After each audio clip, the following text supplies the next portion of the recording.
Dr. Carl Shafer for the California Social Welfare Archives.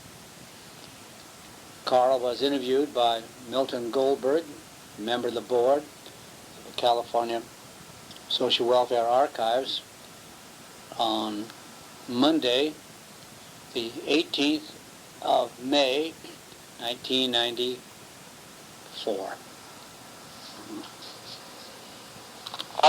Start out by telling us a little bit how you got interested in the whole business of going into the field of social work. That's on. Yeah, it's on. Well, Milt, when I got out of the service in 1945, 46 actually, I really wasn't sure what I wanted to do, and I went out to UCLA where I had graduated in 1942. And they had a counseling service for veterans, and I went through their testing program, and they recommended a number of things, including my going back to graduate school to study economics, which I majored in.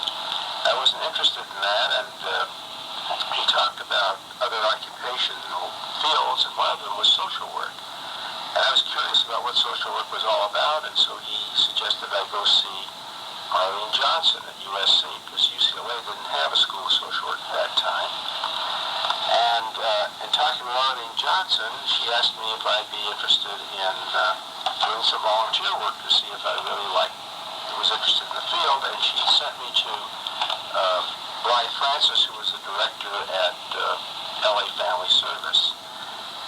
And I volunteered cleaning out some of the old files there, and got fascinated by the stories that those files told. In addition to that, I used to sit in on the student meetings with John Milner, who was the field instructor there at that time. And one thing led to another, and before I knew it, I was applying to the school, and that's how I started. And I began, that fall, I began the first year in the two-year graduate study. And then, did you specialize in the school of social work in any specialty? Well, I was in what they called at that time the psychiatric social work sequence of courses, and had my field placement in the first year in family service and the second year in the VA mental hygiene clinic in downtown LA. And then when I graduated, I should say, in between the first and second year, I spent a summer working as a counselor at Camp Max Strauss. Never heard of it. Never heard of that, huh? And as a result of that experience, I got very interested in working with children. And so when I graduated, I went back east and I got a job with the Jewish Board of Guardians in their Hawthorne Cedar Knoll School. And worked there for 2 years, working primarily with children and their families in an institutional setting. And at that time, we decided, I was married by then. In fact, I got married right after I graduated from USC. And my wife and I decided to come back to California. We were about ready to raise our family, and we were expecting our first child. And so I took a job with the State Department of Mental Hygiene. Let me stop you just a minute, Carl. When you say Jewish Board of Guardians, you're speaking of a great historical institution in the whole field of child welfare, and that was a wonderful place to have had your first job. Tell us a little bit about your experience there. Well, the agency at that time was about 50 years old and had been very, very well established nationally and internationally as an excellent child guidance program. And I was very fortunate in getting into the Hawthorne Cedar Knoll School because of the rich experience that really offered me. The director at that time was a fellow named Norman Lurie, and the opportunity was also, they gave you the opportunity, in fact it was a requirement that you attend seminars in addition to your regular work. And so I attended a seminar once a month down in the downtown office, which at that time was, as I recall, on 23rd Street. And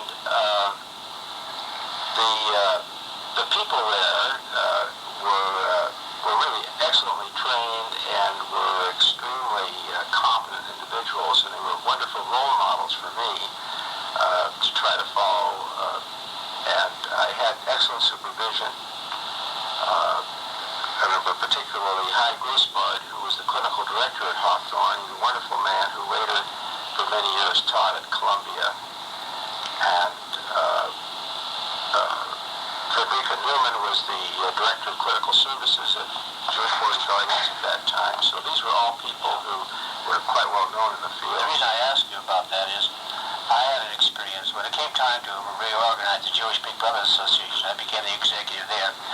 I had heard about the Jewish Board of Guardians as being the model agency in America for those kinds of things. And so I went back to the Jewish Board of Guardians and I spoke to all their people and examined their programs, examined their Hawthorne place. And he even got some ideas about running a camp for emotionally disturbed children. So I have quite a feeling about that. And if I remember rightly, when you came to make application for camp, when I heard the word Jewish Board of Guardians, I knew that you were somebody we certainly wanted to have on the staff. Well, continue. Well, at any rate,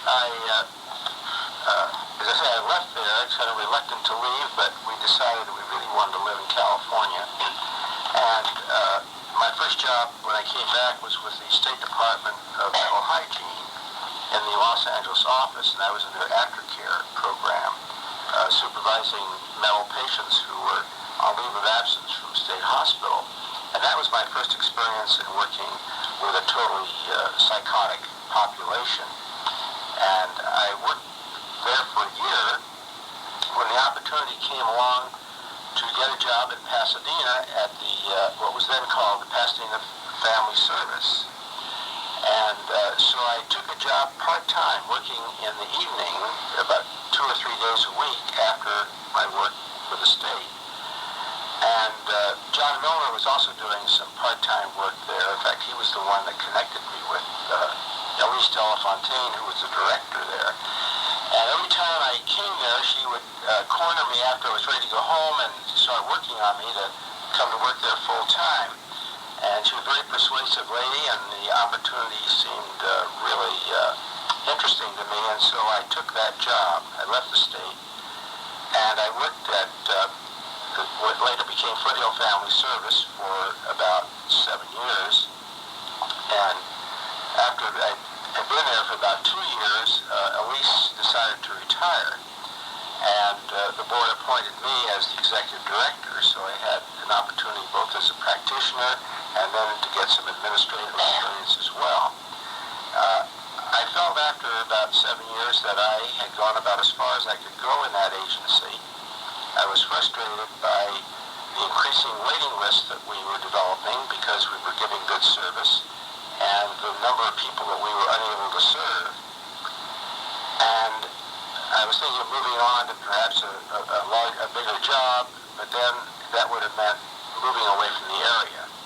There was one opening in Houston, Texas that sounded interesting, but I decided instead to resign from family service and go into private practice. That was a very rare thing at that time. There were not very many social workers who were doing that. As a matter of fact, when I think about it is with a little bit of pain because I encountered a good deal of, well, for want of a better word, hostility on the part of some of the traditional social workers who felt that private practice was not social work. And I was determined to demonstrate that you could be in private practice and still be a social worker, using your same skills and with the same values and the same objectives in helping people who could pay a fee.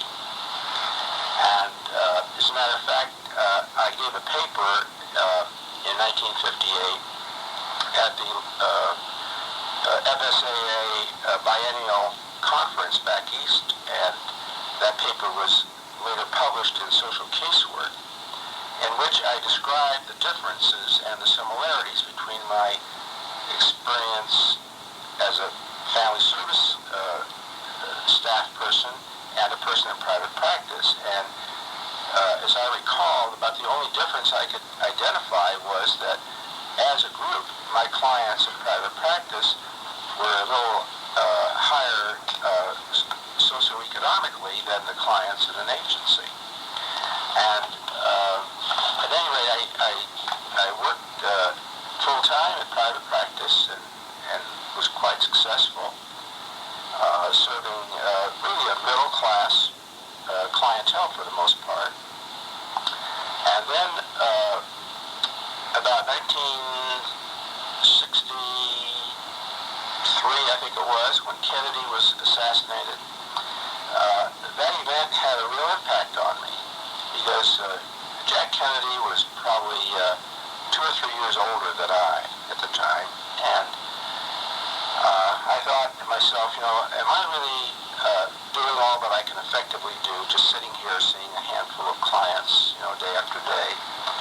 And I decided to go back to school and get a doctorate and perhaps go into teaching, where I felt I could make a larger impact. And so in 1964, I enrolled in the doctoral program at USC and graduated in 66 and remained on the faculty until my retirement from there in 1986, I think it was, of 20 years. What did you teach? I taught, as a matter of fact, I taught virtually every course at USC, from research. I even taught a semester of community organization, and I taught social welfare policy. But primarily, I taught practice and behavior. Toward the last number of years that I was there, that's essentially what I was teaching. And I also taught in the doctoral program. I taught the practice course in the doctoral program. How many years did you put in at USC? 20 years. 20? Yeah, right. So I've had a span of a professional career from working in agencies, a variety of agencies, to private practice, to teaching. And all the time I was teaching, incidentally, I maintained a very small private practice because I felt very strongly that Keep your hand in it. well, it made you a better teacher. Right.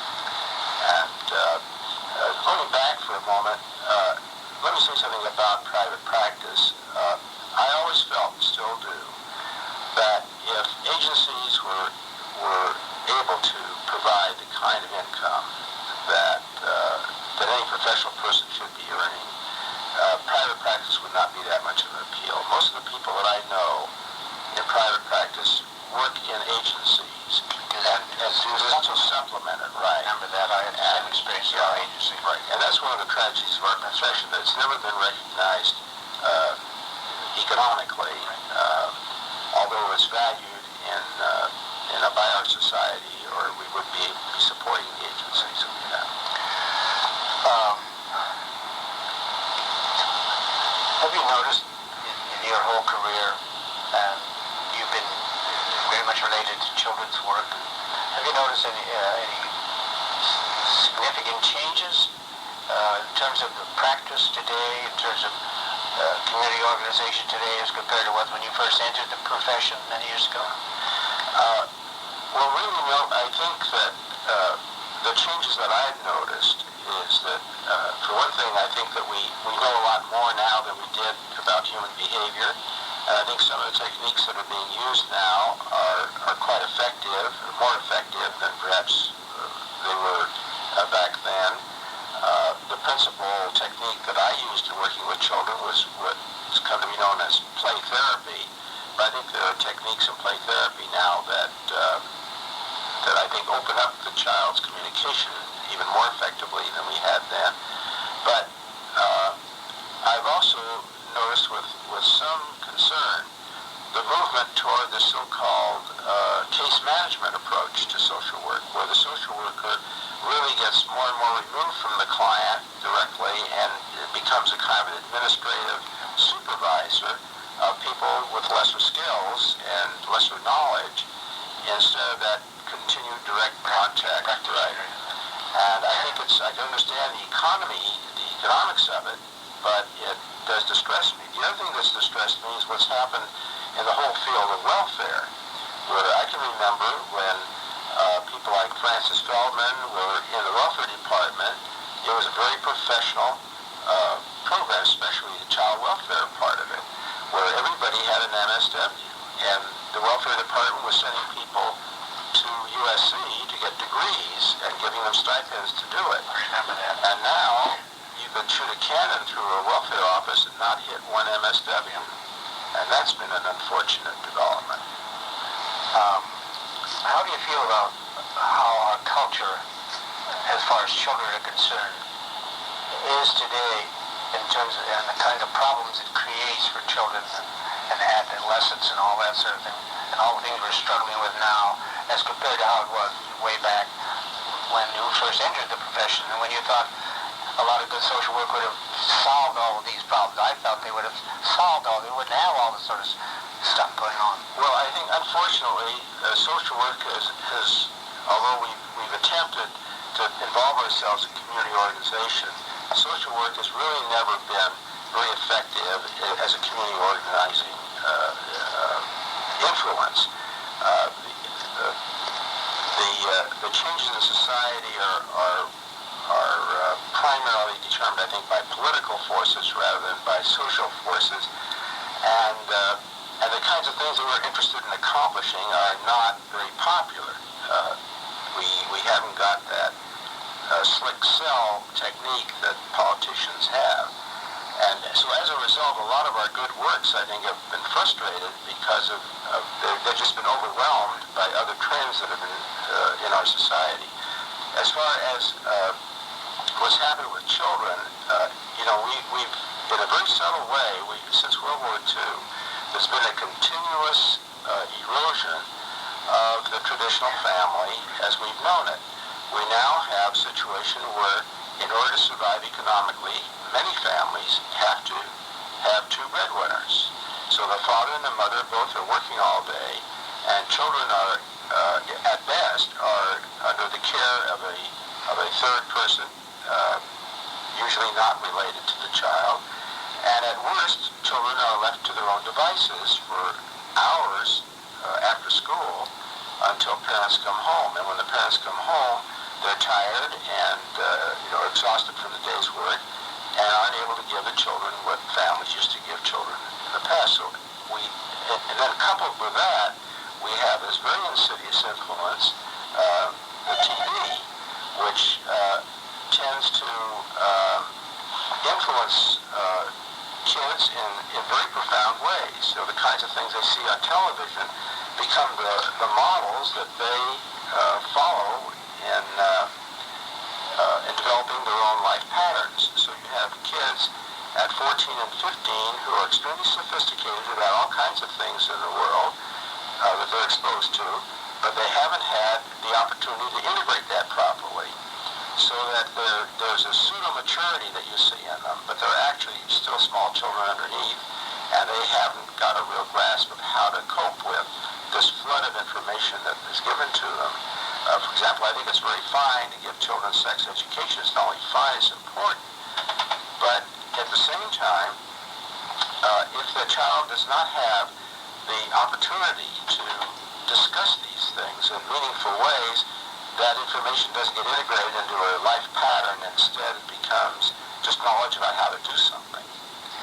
Historically, and I know when I first started out, you first started out, we had a great belief in that the fact that we did a lot of good preventative work with children and all the kinds of things you're referring to, and gave them a good environment and all that kind of thing, that we would really ultimately get to the point where we wouldn't have all these problems. And it looked like this last generation of children were kind of neglected as far as prevention was concerned. And today we're having the fruits of that neglect. And the politicians are dealing with that now in the crime bill and all that kind of thing. What's your reaction to that whole thing? Well, I feel that this sounds awfully pessimistic, but I feel as if the social problems that are facing us today have really gotten away from us, that they've gone beyond what we can reasonably expect to be remedied without some kind of massive, and I hate to think about the kind of intervention that may be necessary. But for instance, today I was just reading in the paper that President Clinton has proposed that there be a permission for police to search apartments for guns and drugs and so forth without housing projects without warrants. Well, it starts at that level because these are people who are the least politically powerful, and it's an intrusion on their rights. And yet there's a side of us that says, yes, but You got to clean that out. you got to clean that out, and it's really for their own protection. What good is their freedom if they aren't free to go out of their own homes without being shot at? Oh, you look at that and you say, well, that's the kind of remedies that we're coming to, and pretty soon, middle-class people and certainly upper-class people are going to say, hey, I'm willing to opt for a little more control because, I know that I'm an innocent guy, so I don't mind being stopped on the street and being rousted by the police. But that may begin to be the kind of thing that we go to in order to gain some control of this problem. In terms of social work as a profession, see, we're handicapped, I think, that we're handicapped by the fact that we get our mandate from society. And society doesn't look to us for leadership. So we have to try to impose ourselves on society. And when social workers talk, people say, well, yes, that's all well and good. Well, you're all bleeding hearts and you mean well and you're idealistic, but that's not how reality is. And so the prescriptions that we offer are not acceptable in our society. I read once the term that we are the caretakers of precarious values. These are values that are widely held, but they're not strongly held. For example, we believe in the equality of everyone, and everyone would agree with that. So, oh yes, everybody's equal here, but there's a big but. We have discrimination, we have distinctions in class, among economic classes and so forth, even though we profess to be an egalitarian country, we're really not. And that's just one kind of value that is honored in the breach more than it is in actual practice. So I don't think that I don't see any. Let me say it this way: I'm not very sanguine about the fact that we're going to have a solution to the problems of crime and drugs and delinquency until things get a lot worse, and then we're going to move toward more severe kinds of remedies. Well, I feel the same way, and that's too bad. Having gone through a whole career in social work, to come to that kind of thing when we've been working to prevent that kind of thing from happening, it's too bad. Let's leave that and go to another field. You, as a professional in various capacities that you were in, you undoubtedly, and I remember that you were related to the community organization, you were related to the Welfare Planning Council, you were related to the United Way, and all the professional social work organization in California, Conference on Social Work. You were related as a professional, and in a sense that as a volunteer. You did those things. Can you share some of those experiences with us, if you remember them? Well, yes, certainly when I was working in Pasadena, I was very much involved with the Community Planning Council, which we had at that time, and we had our own community chest. So I had a direct relationship with Chuck Devine, who was the executive of that little agency, and around budget matters. That's before they became involved with the United Way of Greater Los Angeles. That's right. And I was the treasurer, the first treasurer of the LA chapter of NASW when NASW was first formed. And I subsequently resigned from NASW when they decided to make the bachelor's degree the entrance requirement for professional social work. I felt that this is the first time in the history of the world that a profession has actually opted for a lower rather than a higher standard. And I became active in the California Society for Clinical Social Work. I served on their board of directors for a number of years, and then I subsequently became the state president of that.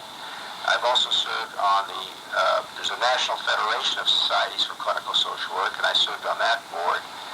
And I served on a number of agency boards, like the Adoption Institute and the LA Family Service and a I can't even think of that right now. And I felt it was important as a social worker to participate fully in the volunteer kinds of activities that social work carries out. I was disappointed in really the demise of the Welfare Planning Council as part of the LA Usurped by the Greater Los Angeles United Way. Right. Because I felt that as an independent agency, they did some wonderful work. They did some excellent studies. They really became a very effective arm, I thought, in assessing where the needs were and where the scarce funds ought to go. And there were some really good people that worked in the Welfare Planning Council, I think, and they had subgroups. The Welfare Planning Council, you remember, they had a child welfare division, right? And those, I was very impressed at the time, and still I am, as I look back on it, with the activity of that organization.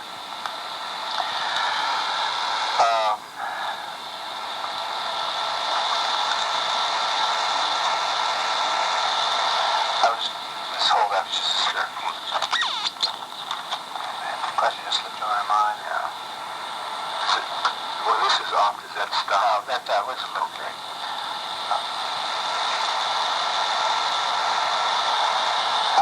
I'll get back to it.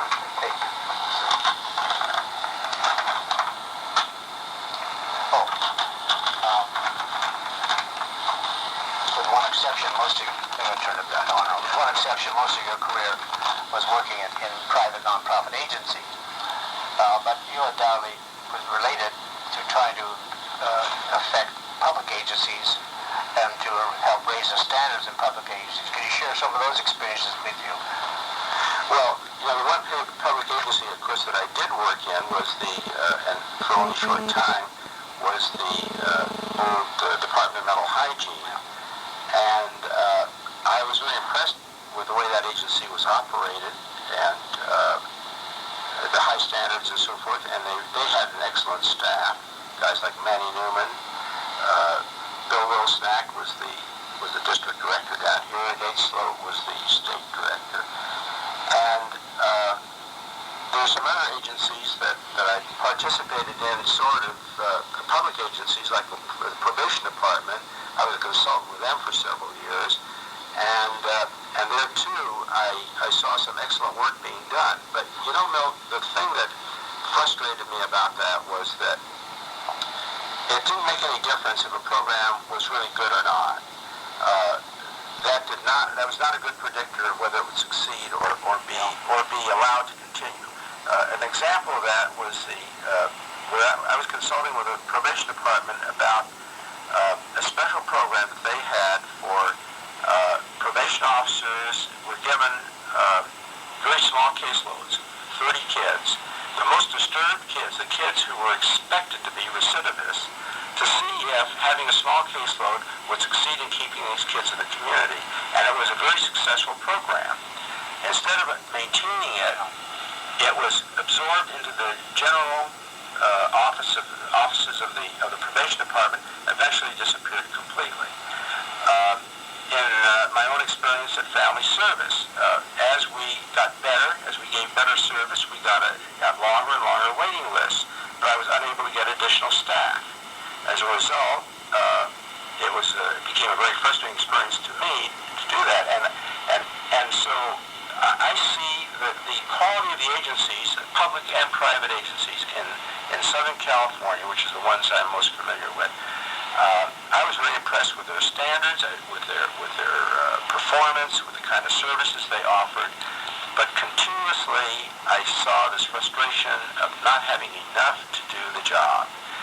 So they were always, overworked, underpaid, and the population was underserved. Well, currently, that is a very extreme situation. I happen to be, just this morning, I'm on the San Gabriel Valley region of the United Way, going through the process of allocating funds to people. Right. And the agencies now, all over Southern California, the United Way agencies used to be these strong agencies. they're starving to death financially. They're cutting back on staff, cutting back on quality, and having a real hard time. Again, the kind of things they're doing are so valuable, but the budgeting process and support from public doesn't seem to warrant their even stabilizing themselves. They're in real bad shape now. Very disappointed in that. I hate to see us focusing on these negative things, but that's the reality of what's happening now. Well, I should say that in passing that back in 1977, I went on sabbatical to Taiwan.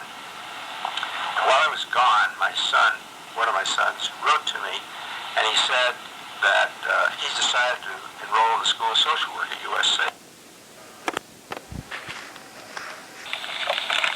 Anyway, she got on an advisory group for the welfare department. They were just starting the protective services program, and they were evaluating it for that year, and she was on the advisory group to determine whether this is a program they should keep, and they decided to keep it, and they asked her if she'd be interested in joining the staff.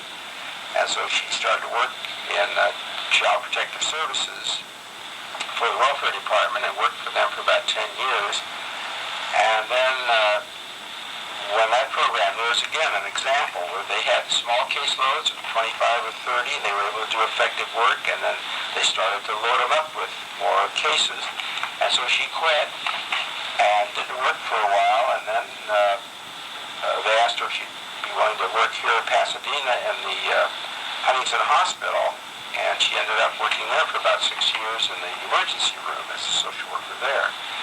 And so she's had a very varied career in social work. So with all three of the family, we have made and still making quite a contribution. Well, we have 3 out of 4. Right, so we still have one going, and our second son is now a teacher and lives it up in Northern California. But as I sort of reminisce about my career in social work, I see many changes that have taken place. The ways in which agencies have had to restructure themselves in order to meet the really stringent financial problems that they face. The tendency to adopt different techniques in order to accommodate that. For example, working this case management approach as an example. I think there have been inroads in what's traditionally was primarily social work terrain. There have been inroads into that with MFCCs and other professional groups that are not always as well educated and trained. And frankly, Milt, I think if I had it to do over again today, as much as I enjoyed my experience as a social worker, and my professional career has been very gratifying and fulfilling to me, if I were starting over today knowing what I know, I would not go into social work. And I'm not saying that I wouldn't, I would talk anybody else out of it. As a matter of fact, there's a young woman graduating from USC this next month in the School of Social Work, who is a daughter of some very good friends of ours that I've known. I've known her all of her life, really, since she's very small. And she called me up and told me that she had decided to go into social work, and I was very encouraging for her if that was her choice. It's not my role to tell people what they should do out of it. No. But if someone were to came to me cold, and I would really be reluctant to enthusiastically endorse their going into the field, because I don't see the kind of future for social work that I saw when I first went into it many years ago. I saw it still as a developing profession with very dedicated people with opportunities to do really fulfilling work with clients. If I saw a client and I felt that person needed to be seen 50 times, I could see him 50 times. If you had kids in your agency who had to continue to work there for 3-4 years, after you raised probably a lot of kids, you could do that. But today, they're told by agencies that are funding agencies, you can only see the client 10 times, or you're limited service. And so you're going to do a very different kind of thing. You're going to do short-term therapy, hoping to get them over the immediate crisis, and hopefully they'll make it. But if they don't, they come back for another crisis. And that's not what I consider to be the way social work ought to be going. In your really very varied and interesting career, doing all kinds of levels, who are some of the people that you remember as being both having great effect upon you directly, but also who you saw as real leaders and making real contributions to the social welfare scene, both public and private, in this state? Well, certainly I would have to start with the people that I was closest to at the School of Social Work at USC, both as a student and then later as a colleague. And, of course, Arlene Johnson stands out like a beacon. You know, she was the first person I ever talked to that was a professional social worker. I was really always impressed with her and her contribution to the field, as well as an educator. She was just a wonderful woman. John Milner was really my mentor. And Lois Selby, Rose Green, and Elizabeth McBroom, you know, were all people that I really valued having had professional contact with. And then on the national scene, of course, there was Charlie Shotland, who was still in the state at that time. Nate Sloat, who was the head of the division of the social work, of the Department of Mental Hygiene when I was there, and Bill Wilsonak, who was my regional supervisor, were outstanding people. Nationally, I got to know Cora Cassius, who was the old editor of Social Casework, and Clark Blackburn, who was the director of FSAA. These were all people that I got to develop a very close relationship with. As a matter of fact, Cora Cassius offered me a job when I was deciding to leave Foothill Family Service. And I was making $7,500 a year as the director of Family Service. And one of the reasons I decided to leave there was because I really couldn't afford to support my family on that, even back in those days. And she asked if I'd be interested, and I was talking to her about it, and I said I'm thinking about leaving and wanting to go to something else. And she said, well, there's an opening on my staff if you're interested. And I asked her what it paid. She said $8,500 a year. And I said, Cora, I can't afford to live in California on $7,500. How am I going to live in New York on $8,500? And let's see, I guess, and then there are people whose names I can't remember who were part of the Council of Social Work Education staff, who were very impressive individuals. You know, this is when I first came into teaching, and I just met them briefly, but they struck me as being really outstanding, gave outstanding leadership to the education of social work profession. And their names just escape me at the moment. But that whole staff of council was very impressive to me.